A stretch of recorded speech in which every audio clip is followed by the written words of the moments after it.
Hello, friends. So this is sort of like I don't know how to edit videos yet. So this is like a part two or like other information about grocery stores. Okay, I made one video about why Aldi is my favorite grocery store as a neurodiverse, highly sensitive person. And this is going to be sort of like if you don't have an Aldi's, and excuse me, in addition to Aldi's, how I support myself with going to the grocery store because it's challenging for so many people. You wouldn't believe like how many people tell me on a weekly basis, like I cannot figure out how to go to the grocery store. Okay, so first of all, you are in such good company. The grocery store is like the epitome of how to dysregulate someone's nervous system. Other than war, the grocery store is like the easiest place to get dysregulated. Okay, there's a lot of reasons for this. It's very big and loud, and you can't, like, your nervous system can't tell what's going on. There's so many blocked views. Many of you who work with me, I often say, like, look out across the room, like you're looking out across the big ocean, because being able to see everything is like really comforting to the nervous system. And then if you think about if you were like in a forest and being chased and like every direction was blocked by trees, that's what's happening in the grocery store. Like you can't see what's happening in that space. There's so many blocks. Your nervous system can't like get a lay of the land and make sure that there's no threats. So immediately upon walking in, that's happening.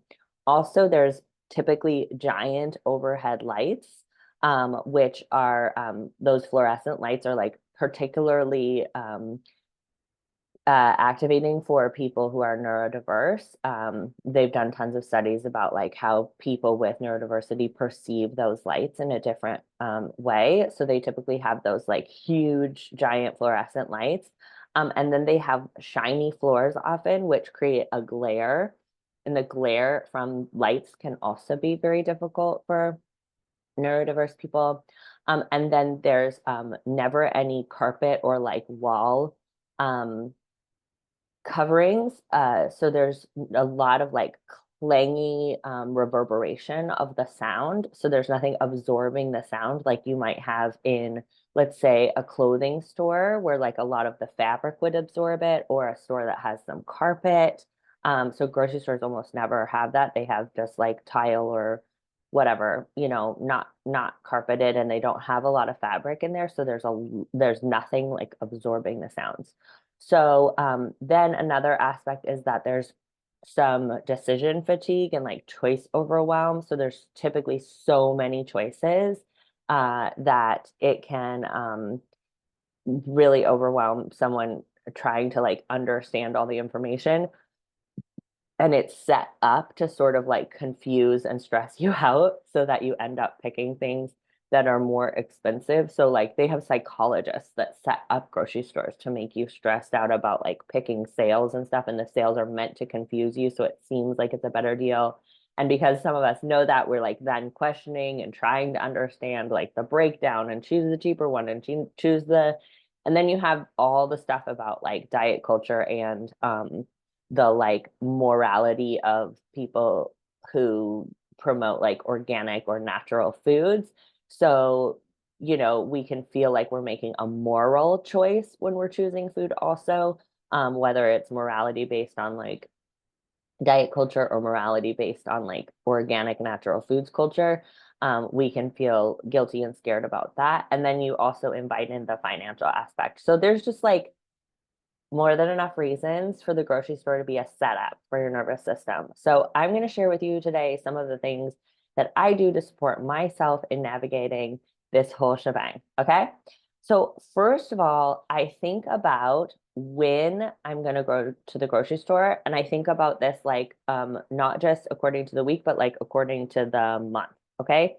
So, for those of you who have a monthly period, this can be a great place to start, is to notice like where, first of all, track your cycle. When I had a cycle, this was really helpful because I could tell like what week of the month I was going to be really more reclusive and more dorsal. and not want to connect with other people or be out in challenging, stimulating environments, typically for me the week before bleeding. And then know what time of the month I was going to be like, oh my gosh, the world is alive. I'm alive. I love everyone, which is typically when I was ovulating. So if you don't know that information about yourself and you are a person with a cycle, please like use an app, write it in your calendar, whatever you can do, learn about your cycle because that's very empowering and you can start to create your schedule in uh, like appreciation, respect for that cycle. So if you're a person who does have a cycle, I would recommend scheduling like a big cover your basis grocery shopping on the week that you're ovulating. So that's like it'll be individual for each person. So you'll just have to find that out 2 weeks before your period is, or like the week after you bleed. Okay, so put that on your calendar in advance and get all stock up on all your like shelf stable stuff on those weeks. Get yours, anything that's like going to be backup food, waters, your sparkling water, if that's what you like the things that you always want to have in the house, do your big shopping trip for that on that week when you have the most resources. Okay. Second of all, Wednesdays are like really nobody's at the grocery store days.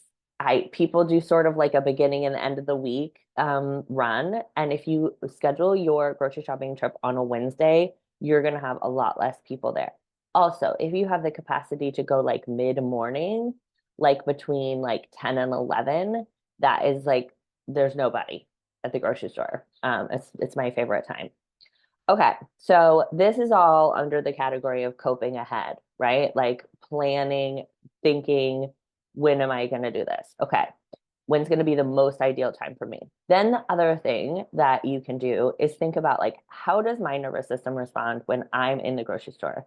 Do I feel like hiding in a corner and like I shut down and I can't make any decisions? Then I'm more immobilized. And if that's the case, then what I'm going to do for myself when I get either like when I'm trying to get myself into the car to go, or when I'm trying to get myself out of the car to go into the store, I'm going to take 2 or 3 minutes and I'm going to do an orienting exercise. So I might, find the colors of the rainbow. I have lots of orienting exercises you can look at. Um, the other thing I'm going to do as a coping ahead and to support my nervous system, sorry, that's what you do if you're immobilized. If you're more of a mobilized person and you just want to like ram your cart into people, then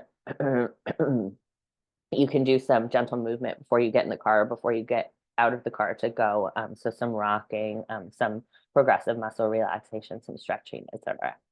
Okay, and then the other thing that you can do just like cope ahead and make the grocery store the easiest experience possible is to have a list. I know this can feel really hard, but even if it's just you make the list before you get in the car, or you make the list when you're in the car, getting ready to go into the store. This will help to like ground and orient you and I would recommend like putting on a piece of paper. For me, that's just much more tangible. But of course, you can put it on your phone. Um, Hold that as you go through the store. And it's just like every time you start to be like, what's happening? I don't know what I'm doing. Like you can refer back to it. And that can be really helpful. Okay. Make sure that you put on the list those things that are easy and that are going to be something you can like digest or eat. So a lot of people grocery shop aspirationally. They're like, I want to be a person who's going to eat like a raw kale salad with pepitas. If you love that and you're like excited to eat that, then buy that.